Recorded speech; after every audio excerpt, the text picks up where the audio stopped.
হযরত হুযায়ফা রাদিয়াল্লাহু তাআলা আনহু থেকে হাদিস কানা বর্ণিত। হযরত হুযায়ফা রাদিয়াল্লাহু তাআলা আনহু বলেন, রাসূলুল্লাহ সাল্লাল্লাহু আলাইহি ওয়াসাল্লাম ইরশাদ করেছেন, পৃথিবীর মধ্যে যখন তিনটি পাপ কাজ নেমে আসবে, যখন পৃথিবীর মধ্যে মানুষগুলা তিনটা পাপ কাজকে হালাল মনে করে নেবে, তখন তিনটা বিপদ নেমে আসবে। এই পাপ কাজগুলো কি এবং বিপদগুলো কি আসবে, ওই কথাটাই আমরা এখন জানবো। রাসূলুল্লাহ সাল্লাল্লাহু আলাইহি ওয়াসাল্লাম তিনি ইরশাদ করতেছেন, যদি কোনো এলাকায়, যদি কোনো দেশে, এই পৃথিবীর মধ্যে যদি কোনো ব্যক্তি মনে করে গান বাদ্য বাজনা জায়েজ, এই সময় আল্লাহ পাক রব্বুল আলামিন মানুষকে আযাব দিবে। কি বললাম কথাটা? গান বাদ্য বাজনা জায়েজ। এখন আপনারা হয়তো বা জানেন না, যারা ইয়ং জেনারেশন রয়েছে, যারা যুব সমাজ রয়েছে, যারা অ্যান্ড্রয়েড সেট ব্যবহার করে, তারা বুঝতে পারতেছে পৃথিবীর কি অবস্থা। আপনি দেখেন, আমি আপনাকে দেখাচ্ছি, আপনি স্কুলে যান, আপনি ভার্সিটিতে যান, আপনি হাই স্কুলে যান, আপনি আলিয়া মাদ্রাসায় যান, আপনি কামিল মাদ্রাসায় যান, আপনি ফাজিল মাদ্রাসায় যান, প্রত্যেকটা মাদ্রাসার একই অবস্থা। যখন পহিলা বৈশাখ আসে, তখন তারা 10টা 12টা ডান্সে ডানে, 20টা ডান্সে ডানে, আনার পরে তাদের স্কুলের মেয়েকে নদ্দগি বানায় নাচে। এখন আপনি দেখেন, আপনাকে আমি দেখাচ্ছি, রাসূল সাল্লাল্লাহু আলাইহি ওয়াসাল্লাম তিনি বলেছেন, পৃথিবীর মধ্যে আযাব এবং গজব নেমে আসবে ওই কারণে যদি কোনো ব্যক্তি গান বাদ্য বাজনাকে জায়েজ মনে করে। এখন আপনি দেখেন, প্রত্যেকটা স্কুল কলেজে ভার্সিটিতে ইভেন মাদ্রাসা পর্যন্ত প্রত্যেকটা জায়গায় ডান্সিং বক্স আয়না আয়না প্রত্যেকটা জায়গায় বাজাইতেছে। আমি আপনাকে বলি, দূরে যাইতে হবে না, আপনার এলাকায়, আমার বাড়িতে, আপনার বাড়িতে যখন বিবাহ হয়, বিবাহের সময় 2টা বক্স না আনলে আমাদের বিবাহ সম্পূর্ণ হয় না। যদি আপনার মেয়ের বিবাহ আজকে রাত্রে যদি আপনার মেয়ের গায়ে হলুদে যদি 4জন 5জন যুবক মিলে একটা ডান্স সেট না আনে, আপনার মেয়ের বিবাহ আমরা মনে করি আর কি সম্পূর্ণ হয় না। কিন্তু আমার রাসূলের সুন্নাত তো এটা ছিল না। আমি তো আমার রাসূলকে ফলো করব, আমি তো আমার নবীকে ফলো করব, আমি তো আমার নবীর ইশক আমার অন্তরে জাগ্রত করব, আমি তো আমার নবীর প্রেম আমার অন্তরে জাগ্রত করব। আমার রাসূল সাল্লাল্লাহু আলাইহি ওয়াসাল্লাম তিনি সুন্নাহ যেইভাবে আমাদেরকে দিয়ে গিয়েছেন, আমরা ওইভাবে সুন্নাহকে আঁকড়ে ধরব। কিন্তু আমার বাড়িতে, আপনার বাড়িতে কি অবস্থা, সমাজের কি অবস্থা, এখন ফিতনা এমন ভাবে পড়তেছে। রাসূলুল্লাহ সাল্লাল্লাহু আলাইহি ওয়াসাল্লাম আজ থেকে প্রায় 15-17 বছর আগে বলে গিয়েছেন, বৃষ্টি যেমন ভাবে টপ টপ টপ টপ আওয়াজ করে জমিনের মধ্যে পড়তে থাকে, ওই বৃষ্টির আওয়াজগুলো মানুষ শুনতে পারে, কিন্তু ফিতনা এমন ভাবে পড়বে মানুষগুলা বুঝতেও পারবে না, কিন্তু ফিতনা ঠিক পৃথিবীর মধ্যে টপ টপ টপ টপ আওয়াজ করে পড়তে থাকবে। রাসূলুল্লাহ সাল্লাল্লাহু আলাইহি ওয়াসাল্লাম এক হাদিসের মধ্যে বলেন, যখন পৃথিবীর মধ্যে ফিতনা পড়তে থাকবে, এমন ভাবে ফিতনা পড়তে থাকবে, আপনি যদি একটা সুতির মালা ছিঁড়ে দেন, একটার পরে যেমনি ভাবে আরেকটা সুতি এক জায়গায় পড়তে থাকবে, ঠিক ওই রকম ভাবে ফিতনা আসমান থেকে পড়তে থাকবে, কিন্তু মানুষগুলা বুঝতে পারবে না। আপনি দেখেন, আপনার সংস্কৃতি, আজকে আমরা গায়ে হলুদ, এটা আমাদের সংস্কৃতি বানিয়ে নিয়েছি। আজকে আমাদের পয়লা বৈশাখ, এগুলো আমরা সংস্কৃতি বানিয়ে নিয়েছি। যদি আমাদের গায়ে হলুদের মধ্যে যদি আমরা গান বাদ্য বাজনা না করি, আমরা মনে করি আমাদের বিয়েটা মনে হয় সম্পূর্ণ হয় নাই। কিন্তু রাসূলের সুন্নাহ ওইটা ছিল না। আমার রাসূলের সুন্নাহ ছিল এমন ভাবে বিবাহ করবে যে তোমরা 2-4 জন 5 জন 10 জন 20 জন মানুষ শুনবে, গান বাদ্য বাজনা হবে না। ওই গান বাদ্য বাজনার কারণে আপনার পৃথিবীতে বিপদ নেমে আসবে। দ্বিতীয় নাম্বার, আপনি আসেন, আপনাকে আমি দেখাচ্ছি, মানুষ যখন জিনাকে হালাল মনে করে নিবে, কি বলছি কথাটা, মানুষ যখন বেবিচার জিনাকে হালাল মনে করে নিবে, তখন আরেকটা বিপদ নেমে আসে। এখন আমি আপনাকে দেখাচ্ছি জিনা কাকে বলে।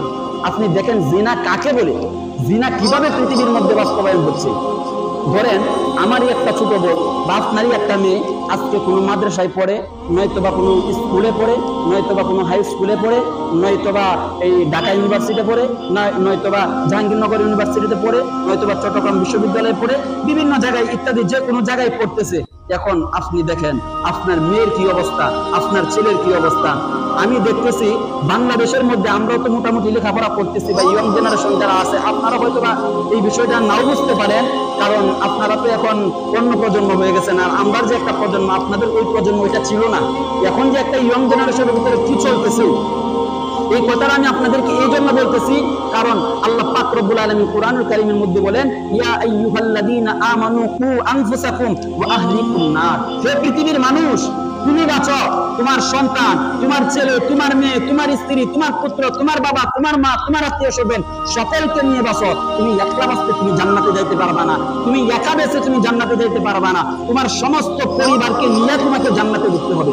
এখন আপনি আমাকে বলতে পারেন, হুজুর আমার মেয়েটাকে আমার ছেলেটাকে তো আমি বলছি যে তুমি ওইটা করিও না, ওইটা করলে আমাকে জান্নাতে যেতে পারবো না, আমাকে জাহান্নামে যেতে হবে।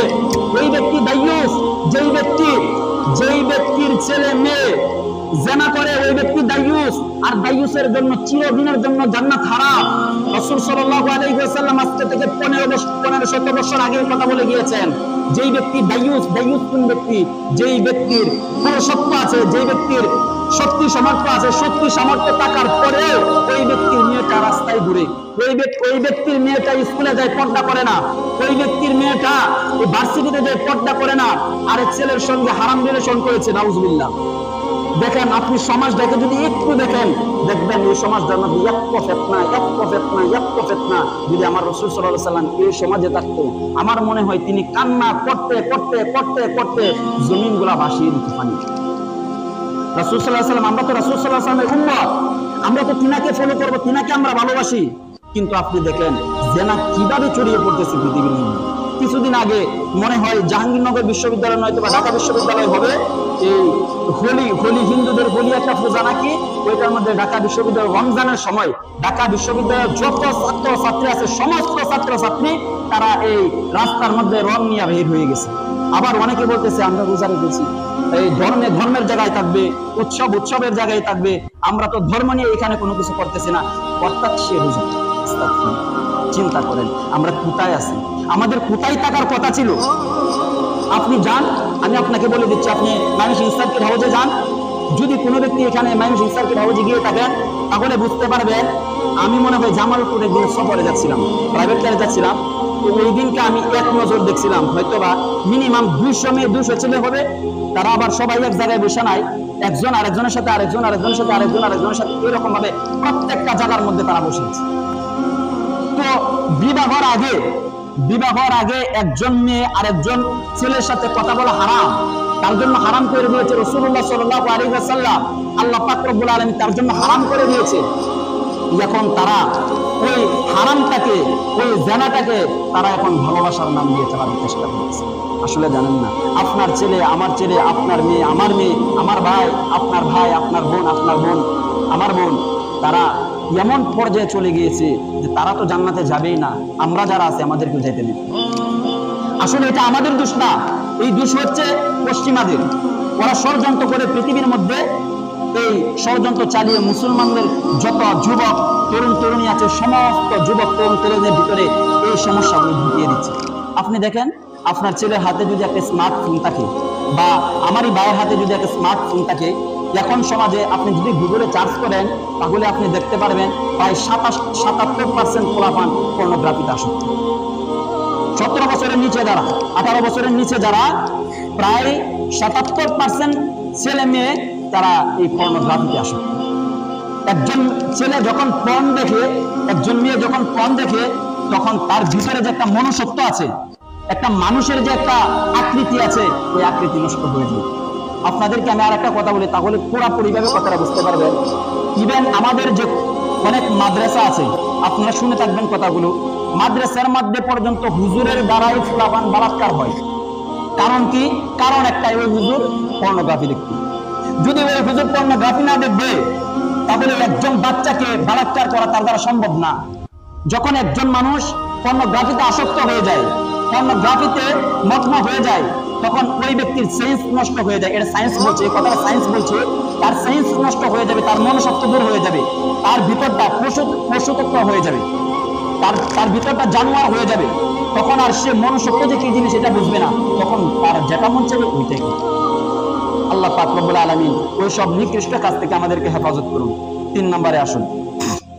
3 নম্বর পাপ কাজ হচ্ছে যখন মানুষ মদকে হালাল মনে করে। এখন আপনি দেখেন পৃথিবীর মধ্যে যে 3টা কথা আমি বললাম, 3টা কথার বাস্তব প্রমাণ আমি পৃথিবীর মধ্যে দেখতেছি। অর্থাৎ এটি কিয়ামতের আলামত। কিয়ামত আমাদের সন্নিকটে, একবারে সন্নিকটে। দেখেন আমি একটা জিনিস দেখাই। রাসূলুল্লাহ সাল্লাল্লাহু আলাইহি ওয়াসাল্লামকে প্রশ্ন করা হলো, ইয়া রাসূলুল্লাহ, ইয়া হাবিবাল্লাহ, কিয়ামত কবে? তিনার 2টা আঙ্গুল মুবারক এইভাবে তুলছেন, উনি বললেন, হে সাহাবায়ে কেরাম, তোমরা দেখে নাও কিয়ামত কত দূর। দেখো, এই আঙ্গুল থেকে এই আঙ্গুলের মধ্যে যতটুকু ফাঁকা জায়গা আছে, কিয়ামত তত দূর। আমি থেকে আর কিয়ামত পর্যন্ত তত দূর আছে। তো আজকে থেকে প্রায় 1500 বছর অতিবাহিত হয়ে গিয়েছে, প্রায় হয়ে যাচ্ছে 1500 বছর। তাহলে আমরা কিয়ামতের আলামত পড়তে গেলে আমরা দেখি প্রায় 70টা আলামত থেকে 65টা আলামত বাস্তবায়ন হয়ে গিয়েছে পৃথিবীর মধ্যে। সামনে মাত্র 5টা আলামত আছে, আর 5টা আলামতের নজিরবিহীন কাহিনী আমরা এখন দেখতেছি। দেখেন আপনি, পৃথিবীর মধ্যে রাসূলুল্লাহ সাল্লাল্লাহু আলাইহি ওয়াসাল্লাম বললেন যে মানুষ গাঁজাকে, মানুষ মদকে হালাল মনে করে নিবে। এখন আপনি দেখেন, মানুষ মদ খাচ্ছে কিন্তু নাম দিচ্ছে অ্যালকোহল। খাচ্ছে কি খাচ্ছে না? মানুষ অ্যালকোহল নাম দিয়ে গাঁজা খাচ্ছে, মদ খাচ্ছে।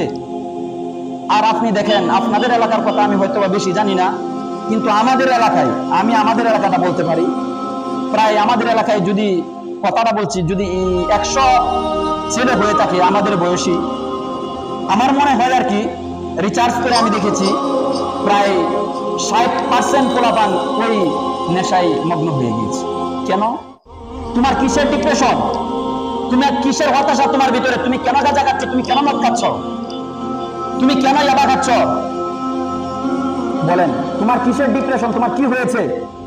তোমার যদি ডিপ্রেশন থেকে থাকে, তুমি যদি হতাশ হয়ে থাকো, তাহলে হতাশা তো গাঁজা দিয়ে মিটবে না, ফেন্সিডিল দিয়ে মিটবে না, ইয়াবা দিয়ে মিটবে না, মদ দিয়ে মিটবে না। তোমার হতাশা মিটবে 5 ওয়াক্ত নামাজে, তোমার হতাশা মিটবে তাহাজ্জুদের সালাতে, তোমার হতাশা মিটবে ইশরাকের মধ্যে, তোমার হতাশা মিটবে আওয়াবিরের মধ্যে, তোমার হতাশা মিটবে শাস্তের নামাজের মধ্যে, তোমার হতাশা মিটবে রাসূলুল্লাহ সাল্লাল্লাহু আলাইহি ওয়াসাল্লামের দুরূদের মধ্যে, তোমার হতাশা মিটবে আল্লাহ পাকের দিদারের সঙ্গে, তোমার হতাশা মিটবে নামাজে দাঁড়িয়ে যাওয়া, নামাজে দাঁড়িয়ে আল্লাহু আকবার বলতে থাকবা। রাসূলুল্লাহ সাল্লাল্লাহু আলাইহি ওয়াসাল্লাম ইরশাদ করেন, আসসালাতু মি'রাজুল মুমিনিন, একজন মুমিনের জন্য নামাজ হচ্ছে মেরাজ। তুমি যখন আল্লাহু আকবার বলবা, তোমার ভিতরে যদি ঈমানের তেজস্ব থেকে থাকে, ঈমানের তেজ থেকে থাকে, তাহলে তোমার ভিতরে নূরে তাজাল্লি, যে প্রেম আল্লাহ প্রদত্ত প্রেম, ওই প্রেম তোমার অন্তরের মধ্যে ধারণ হয়ে যাবে। তখন তোমার ওই ডিপ্রেশন থাকবে না, তখন তোমার ওই ইয়াবা খেতে, মদ খেতে, ফেন্সিডিল খেতে এসব মন চাবে না। তোমার মন কি চাবে? দেখেন, আপনাকে আমি আরেকটু দেখাই। রাসূলুল্লাহ সাল্লাল্লাহু আলাইহি ওয়াসাল্লাম তিনি নামাজের মধ্যে দাঁড়িয়ে যেতেন। দাঁড়িয়ে যাওয়ার পরে প্রায় রাত্র শেষ পর্যায়ে চলে যেত। আম্মা জান আয়েশা রাদিয়াল্লাহু তাআলা আনহা রাসূলুল্লাহ সাল্লাল্লাহু আলাইহি ওয়াসাল্লামের পা মুবারকের মধ্যে সিমটি কাটতেন। মনে করতেন তিনি কি ইন্তেকাল করলেন নাকি, নামাজ পড়তে পড়তে হয়তো ইন্তেকাল হয়ে গিয়েছে। সিমটি কাটতেন, তখন রাসূলুল্লাহ সাল্লাল্লাহু আলাইহি ওয়াসাল্লাম পা মুবারক একটু নাড়া দিতেন। তখন তিনি বুঝতে পারতেন রাসূলুল্লাহ সাল্লাল্লাহু আলাইহি ওয়াসাল্লাম এখন ইন্তেকাল করেন নাই। প্রেম তো ওইটা, জাস্ট প্রেম ওইটা। রাসূলুল্লাহ সাল্লাল্লাহু আলাইহি ওয়াসাল্লামের উপরে যে আঘাত এসেছে, যে কষ্ট এসেছে, তিনি যে ডিপ্রেশন ছিলেন, তিনি যে হতাশা হয়েছিলেন, সমস্ত হতাশা কে মিটিয়ে দিয়েছে বলেন? গাঁজা, ফেন্সিডিল, মদ, ইয়াবা, কোশ্চিন কারণা কে মিটিয়েছে?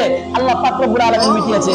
আল্লাহ পাক রব্বুল আলামিন তিনি বলতেছেন, ইয়া আইয়ুহাল্লাযীনা আমানু ইসতাঈনু বিস-সাবরি ওয়াস-সালাহ ইন্নাল্লাহা মা'আস-সাবিরিন। হে ঈমানদারেরা, তোমরা সালাত এবং ধৈর্যের সাথে ধৈর্য ধরো, তোমরা সালাত কায়েম করো এবং ধৈর্য ধরো, তারপরে আমি আল্লাহর কাছে যাও, আমি আল্লাহ অবশ্যই তোমাদেরকে দেব। বলুন না সুবহানাল্লাহ।